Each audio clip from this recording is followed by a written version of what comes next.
Good day, everyone. Good day, Mom. I am Angelo R. Loyola from BS Marine Engineering to Bravo. Came from Barangay Binaluan, Taft, Eastern Samar. So I am here now to make a video discussion about the air conditioning or to make a video discussion about the air conditioning, how the air conditioning work on board. So, so this is the system. So the air conditioning is very important for for t- um, for transport goods and as well as for the crew member in the ships. In on board, air conditioning provides the crew member a comfortable climate for their daily task. Simultaneously, machinery and cargo on board ship provides as well as cool air as and fresh air. So it is very important that the ship has an air conditioning. So that is the important of the air conditioning. So as you can see, this is the system in the air conditioning. So this system um, has two years. This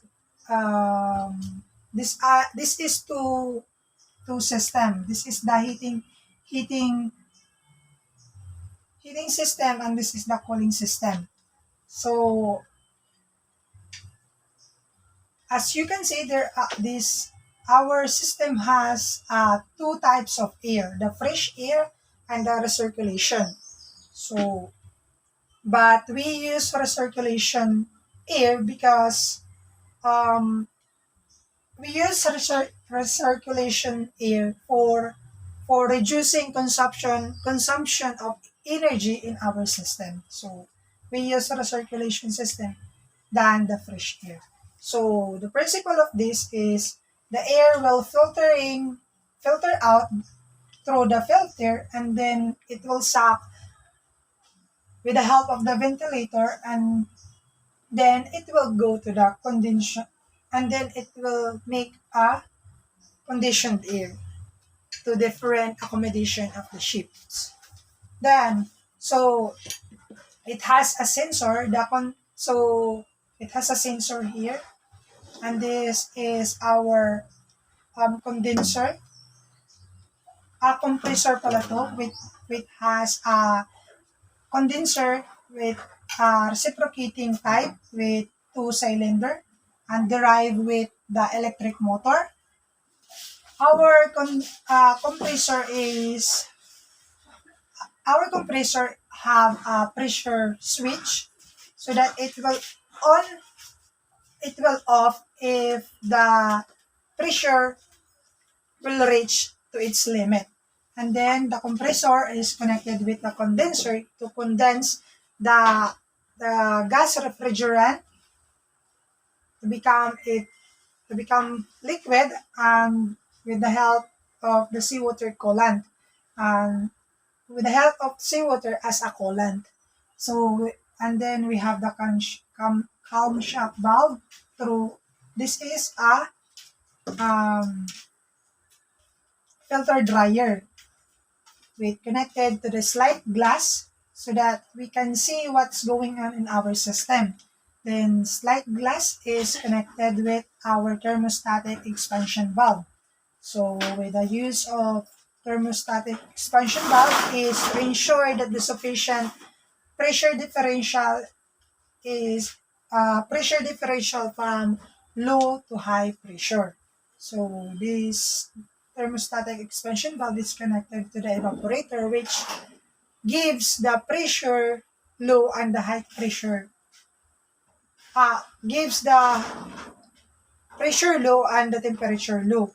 And then the principle applied here that the cold air will suck to the ventilator and then it will produce, it will give a cold air to different accommodation in the ships. So that is the process of the air conditioning with the use of the cooling system. So with the use of since um, we um, since now we know the process, I will discuss one by one the process on how the air, conditioned air, cold air is produced in the air conditioning. So if the ship is sailing into hot temperature, so the crew member need cold air. So we will use a cooling system. So the cooling system is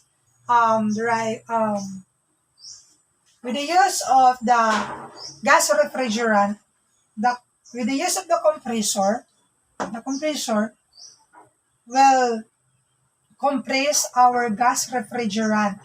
This compressor is reciprocating, as you can see, which connected to the electric motor.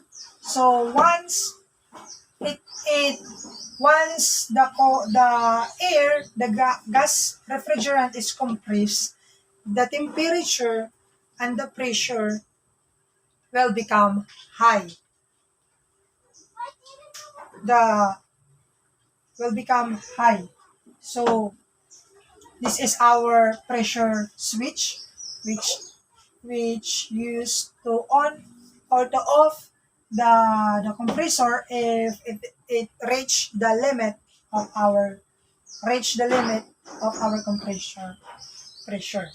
So the compressor is connected to our condenser. So this is our condenser, which is there are three types, I think. Tube and coil. Tube and tube as um. Basta, this is a condenser. So with the use of the seawater as a coolant, our gas refrigerant will turn on to liquid. So will turn on to liquid. So once the gas refrigerant will turn into liquid, our pressure will become low, and our pressure will become low, but the temperature will become high, become high. So we have the camshaft valve is connected. Then we have here our filter dryer.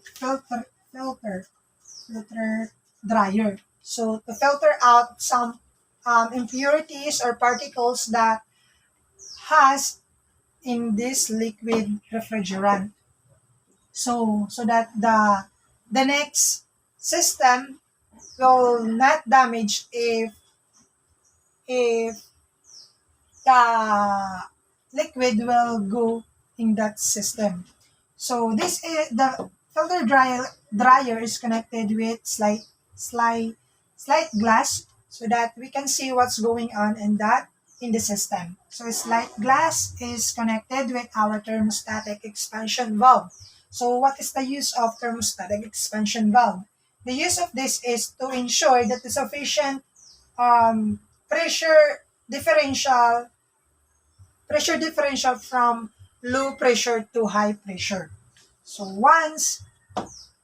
the pressure once it go to the thermostatic expansion valve, the pressure here and as well as the temperature will become low. So the with the use of the evaporator, so it has now a cold air. So once it go here, it will suck the principle of the ventilator. It will suck with the help of the ventilator. The cold air will suck with the help of the ventilator, go directly to the condition, go to this part which will create now, will go to different accommodation area of the ship with the cold air na. So that is the process of cooling system. So as you can see, there is a condensed outlet here. So like an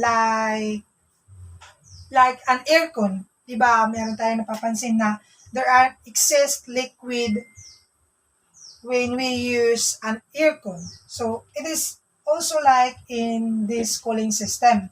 So some excess liquid will go this area which go to the condensed outlet.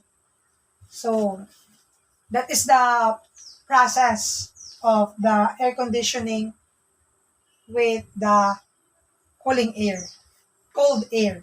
So if the ship is sailing hot into cold area, we use this heating system. So as you can see, there are a steam controller, steam trap, and go directly.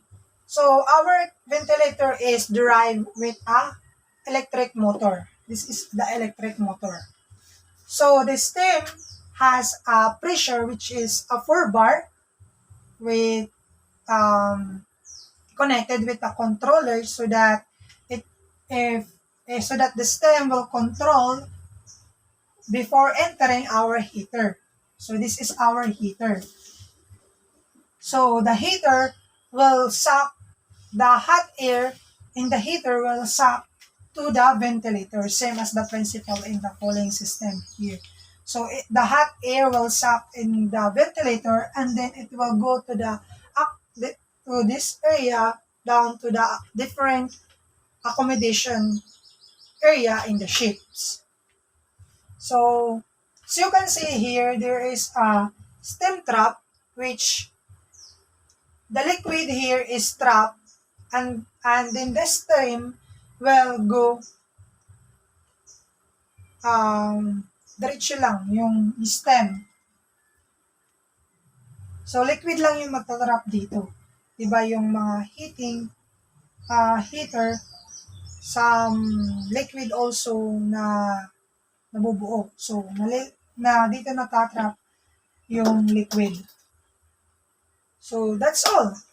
That is the process of the air conditioning which comes of cooling and heating the air. Cooling, cold air and hot air. So that is our air condition. That's all. Thank you.